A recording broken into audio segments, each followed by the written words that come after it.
అనగనగనగనగా ఒక అడవిలో ఒక పెద్ద చెరువు, దాని మధ్యలో ఒక దీవి ఉండేది. ఆ దీవి నిండా అన్నీ పండ్ల చెట్లే. ఆ చెంట్ల ఆ చెట్ల పండ్లు ఎంతో రుచిగా ఉంటాయని పక్షులు చెప్పుకుంటూ ఉండేవి. ఒకసారి ఆ మాటలు విన్న కోతి ఎలాగైనా వాటిని రుచి చూడాలి అనుకుంది. కోతికి ఈత వచ్చు. అయినా ఆ చెరువు నిండా మొసళ్ళే ఉండటంతో చాలా భయపడింది. దానితో తనకు కొన్ని పండ్లు తెచ్చిమ్మని పక్షులని అడిగింది. కానీ అవి అస్సలు ఒప్పుకోలేదు. అయితే కోతి మాత్రము ఆ పండ్లను ఎలాగైనా రుచి చూడాలి అని నిర్ణయించుకుంది. కొంచెం ఆలోచించిన తర్వాత దానికి ఒక ఉపాయం తట్టింది. మర్నాడు ఉదయమే చెరువు దగ్గరకు వెళ్ళి మొసళ్ళన్నిటినీ పిలిచింది.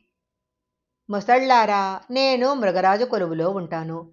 సింహం పుట్టినరోజు సందర్భంగా అడవిలోని జంతువులన్నిటికీ విందు ఏర్పాటు చేశాడు. మీ మొసళ్ళ సంఖ్య తెలుసుకుందామని నేను ఇలా వచ్చాను. మీరంతా ఇక్కడి నుంచి ఆ దీవి వరకు వరుసలో నిలుచుంటే నేను లెక్క పెడతాను అన్నది. ఎంతైనా మృగరాజు, పైగా విందంటున్నాడు.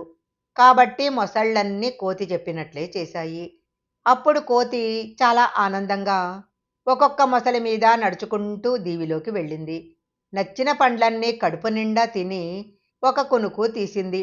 కాసేపటి తర్వాత తిరిగి బయలుదేరింది. ఎప్పుడో దీవిలోకి వెళ్ళిన దానివి ఇప్పటి వరకు ఏం చేస్తున్నావు అని గట్టిగా ప్రశ్నించింది ఒక మొసలి. నేను సరిగ్గా లెక్కించలేకపోతున్నాను. నేను మీ సంఖ్య కన్నా కాసిని ఎక్కువ పండ్లను తెంపి చెరువులో వేస్తాను. మీరు వాటిని నాతో పాటు ఒడ్డుకు చేర్చండి. నేను వాటిని మృగరాజుకు చూపిస్తాను. అప్పుడిక ఏ సమస్య ఉండదు. సరేనా అంది కోతి.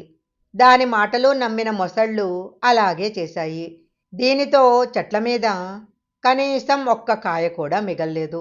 తాము కోసుకొచ్చిన పండ్లన్నిటినీ కోతి తన మిత్రులకు పంచిపెట్టింది.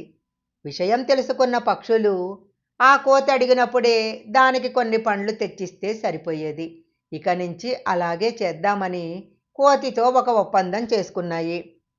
అప్పట్నుంచి కోతి హాయిగా దీవిలోని పండ్లను తినసాగింది. ఈ కథ గనక మీకు నచ్చినట్లయితే లైక్ చేయండి, షేర్ చేయండి. ఇలాంటి మరిన్ని కథల కోసం మా ఛానల్ సబ్స్క్రైబ్ చేసుకోండి. పక్కనే ఉన్న బెల్ ఐకాన్ని యాక్టివేషన్ చేసుకుంటే మేము పెట్టే వీడియోలన్నీ కూడా మీకు ముందుగానే నోటిఫికేషన్గా వస్తాయి. మరొక మంచి వీడియోతో మళ్ళీ కలుసుకుందాం.